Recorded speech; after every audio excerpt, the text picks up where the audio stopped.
எல்லாரும் நல்லா இருக்கீங்களா? இன்னைக்கான பதிவு நம்பிக்கை என்பது புயல் காற்றில் துவண்டு விழும் மெல்லிய மலரல்ல. அது அடிப்பெயரா இமயம் போன்றது. நம்மளுடைய தேசப்பிதா காந்திஜி அவர்களுடைய பொன்மொழிகளுங்க. கண்டிப்பா. நம்பிக்கை நம்பிக்கை இல்லாத இடத்தில் வெற்றின்னு ஒன்று வளரவே வளராது பார்த்துக்கோங்க. அதே மாதிரி தாங்க நம்பிக்கையை மட்டும் என்றைக்கு நம்ம இழந்துடக்கூடாது. எல்லாம் நன்மைக்குன்னு நம்ம நினைக்கணும். அதை வந்து நம்ம பகவத்கீதையில் சொன்ன மாதிரி எல்லாம் நன்மைக்கு அப்படின்னு சொல்லிட்டு எவ்வளோ கஷ்டங்கள் வந்தாலும் அப்படி எடுத்துக்கிடணும். எப்பயும் தடங்களுக்கு என்றும் நம்ம கவலைப்படவே கூடாது.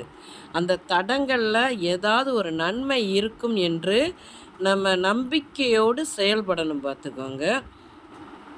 நம்ம இழந்தது பெரியதாக இருந்தாலும் இழந்ததை விட பெரியதாய் அடைந்தே தீர்வேன் என்று மன உறுதியே நம்மளுடைய தன்னம்பிக்கையின் உச்சம் பார்த்துக்கோங்க. நம்ம மன உறுதி என்னால் முடியும் அப்படிங்கிற ஒரு தன்னம்பிக்கை ஒவ்வொருத்தருக்கும் இருக்கணும்.